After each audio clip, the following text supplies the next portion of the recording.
Hi friends, இன்றைக்கான lunch and breakfast என்னென்னு பார்க்கலாமா? இங்கே பசங்களுக்குலாம் லன்ச் செஞ்சு கொடுத்துட்டிங்களா? ஃபஸ்ட்டு வந்து ஒயிட் ரைஸு,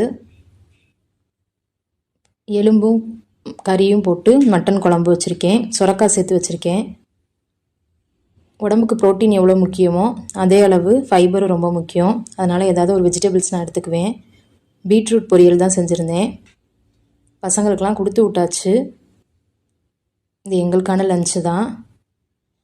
தயிரும் உர ஊற்றி வச்சுருக்கேன். வாங்க இப்படி கறி குழம்பு எப்படி செய்கிறதுன்னு பார்க்கலாமா? இது எங்கள் அம்மா ஸ்டைல் கறி குழம்பு. காலையில் பிரேக்ஃபாஸ்ட்டுக்கு வந்து தோசை தான் கொடுத்தேன். அதோட குழம்பை ஊற்றி சாப்பிட்டுக்கிட்டோம். இது வந்து ஈஸியான மட்டன் குழம்பு தான். எப்படி செய்கிறதுன்னு பார்க்கலாமா? இதுக்கு வந்து அதிகமான மசாலா, நெய், பாதாம், முந்திரி எதுவும் நாங்கள் சேர்க்க மாட்டோம். ரொம்ப சிம்பிளான மெத்தட் தான். இதுக்கு வந்து நான் ஒரு பெரிய வெங்காயம் எடுத்திருக்கேன். 2 தக்காளி கட் பண்ணி வச்சுருக்கேன். கறியை வந்து ப்ரெஷர் குக் பண்ணி வச்சுருக்கேன். சுரக்காய் வந்து வெட்டி வச்சுருக்கேன். நீங்கள் உருளைக்கிழங்கு வேணாலும் சேர்த்துக்கலாம். தேங்காய், குழம்புக்கு தேவையான தேங்காய் வந்து எடுத்து வச்சுருக்கேன். இப்போ ப்ரெஷர் குக் பண்ண அதே குக்கரவே எடுத்துக்கிறேன். கொஞ்சமாக தான் நான் எண்ணெய் சேர்ப்பேன். அதில் வந்து வெங்காயம் நல்லா வதங்கினதும் பச்சை மிளகா, தக்காளி சேர்த்துக்கிறேன். இதுவும் நல்லா வதங்கினதும் 1.5 டேபிள் ஸ்பூன் வந்து இஞ்சி பூண்டு பேஸ்ட்டு சேர்த்துக்கிறேன்.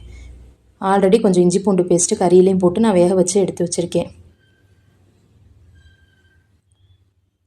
இது நல்லா வதங்கினதும் 1 ஸ்பூன் பட்டை, கிராம்பு, ஏலக்காய் தூள், கரம் மசாலான்னு சொல்லுவோம்ல, அது சேர்க்கணும்.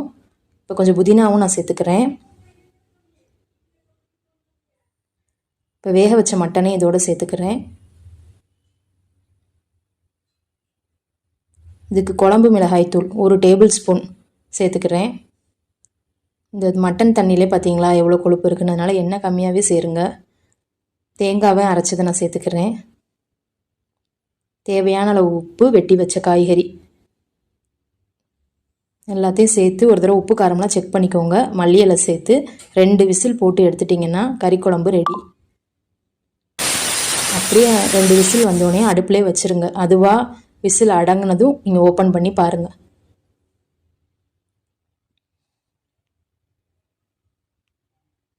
இப்போ குழம்பு பாருங்கள் எவ்வளோ நல்லா வந்திருக்குன்னு. கண்டிப்பாக இந்த மெத்தடில் நீங்கள் ஒரு தடவை கறி குழம்பு செஞ்சு பாருங்கள். இப்போ இந்த ஸ்டேஜில் வந்து உங்களுக்கு கொஞ்சம் திக்காக வரணும்னா கொஞ்சம் நேரம் அடுப்பை ஆன் பண்ணி வற்ற வச்சுக்கோங்க. எனக்கு கொஞ்சம் உப்பு கம்மியாக இருந்துச்சு, கொஞ்சம் போட்டு ஒரு கொதிக்க வச்சு இறக்கிட்டேன். அவ்வளோதான். பை ஃப்ரெண்ட்ஸ், நான் இன்னொரு வீடியோவில் உங்களை பார்க்குறேன்.